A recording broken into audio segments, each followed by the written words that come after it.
ओम नमः शिवाय। शिव भक्तों, आपका स्वागत है हमारे चैनल भक्ति कथा संग्रह में। आज हम आपके सामने प्रस्तुत करने जा रहे हैं श्री शिव महापुराण से शिव पार्वती संवाद। इसके पश्चात ब्राह्मण के रूप में आए शिवजी से पार्वती बोली, हे ब्राह्मण देवता, मैं कर्म और वाणी से भगवान शंकर की पत्नी बनना चाहती हूँ। मुझे पता है कि यह काम अत्यंत मुश्किल है, फिर भी मेरी यही कामना है कि मैं उनकी पत्नी बनूं। इस पर ब्राह्मण वेशधारी शिवजी बोले, हे देवी, तुम गलती कर रही हो। मैं अपने गुरु की कृपा से शिवजी को अच्छी तरह से जानता हूँ। वे हमेशा नग्न रहते हैं, भस्म लगाए रहते हैं और नंदी नामक बूढ़े बैल की सवारी करते हैं। इससे पहले उनके साथ सती को भी कोई सुख प्राप्त न हो सका। तुम तो इस संसार में परम सुंदरी हो, इसलिए तुम शिव को छोड़कर विष्णु, इंद्र आदि अन्य देवताओं में से किसी एक को पति बना लो। शिवजी में पति बनने का कोई भी गुण उपस्थित नहीं है। यह सुनकर पार्वती जी को ब्राह्मण देवता पर क्रोध आ गया। वे बोली, इस प्रकार की निंदा करके यहाँ से सप्तर्षि भी चले गए हैं। तुम उन्हें नहीं जानते हो, क्योंकि ब्रह्मा विष्णु उन्हीं की छत्र छाया में सुख भोग रहे हैं। शिवजी तो परम पिता हैं, उनकी आयु का कोई अनुमान नहीं लगा सकता। सर्वसमर्थ शिवजी की निंदा करने वाले को कहीं भी स्थान नहीं मिलता। आठों प्रकार की सिद्धियां उनके चरणों में अपने सिर झुकाती हैं। अब आप मेरे सम्मुख शिवजी की निंदा ना करना।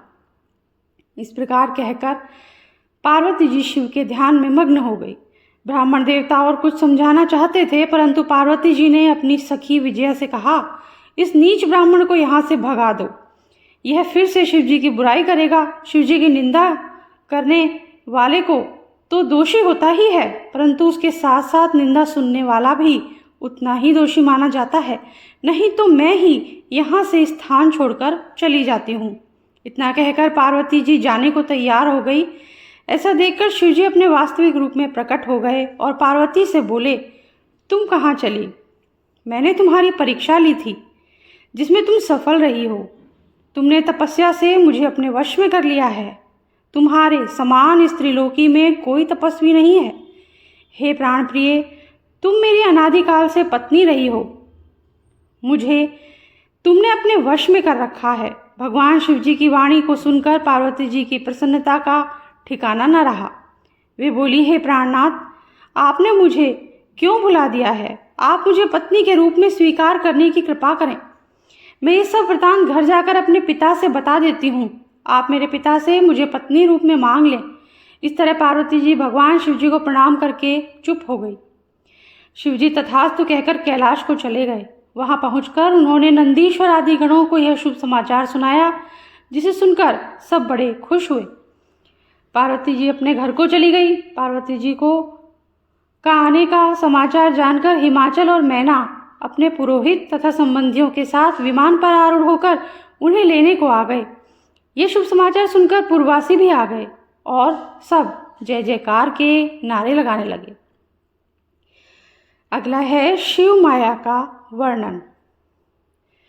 ब्रह्मा जी नारद से बोले, पार्वती जी की शिवजी में भक्ति को देखकर इंद्र आदि देवता सोचने लगे कि हिमाचल कन्यादान करके दुर्लभ मोक्ष के अधिकारी बन जाएंगे। वह दिव्य रूप धारण करके शिवलोक में पहुंच जाएंगे। यह बात ठीक नहीं है। इतना सोचकर वे गुरु बृहस्पति की सेवा में गए और उन्हें पूरे समाचारों से अवगत कराया। बृहस्पति जी ने उन्हें बताया कि आप लोग इस प्रकार भगवान शिव की निंदा ना करें। वैसे भी यह मेरे वश की बात नहीं है। तब देवता लोग ब्रह्मा जी के पास जाकर उनसे बोले, ऐसा कोई उपाय करो जिससे हिमाचल शिवजी को कन्यादान न कर सके। ब्रह्मा जी ने नाराज होकर कहा कि क्या मैं ऐसा करके नरकगामी बनूं? तुम स्वयं ही शिवजी के पास क्यों नहीं चले जाते, जिससे तुम्हारा मनोरथ पूर्ण हो जाए। तब सभी देवता स्वयं ही भगवान शंकर के पास जाकर उनसे बोले, हे प्रभु, हम आपकी शरण में आए हैं, और उनसे अपनी शंकाओं को बताया।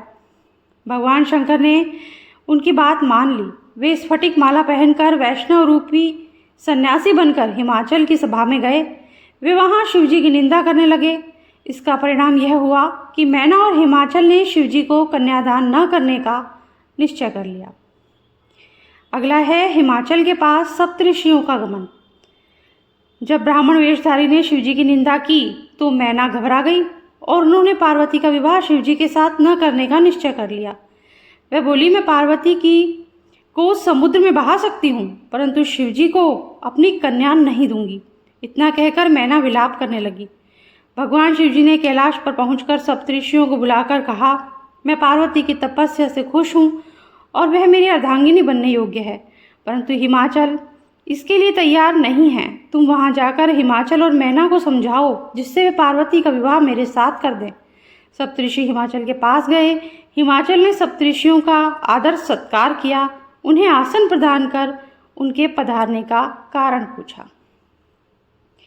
इसी के साथ आज का ये वीडियो तो हम समाप्त करते हैं यहीं।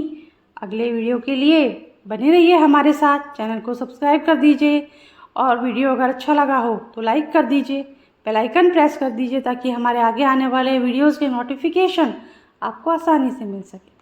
Thank you. जय शिव शंभू।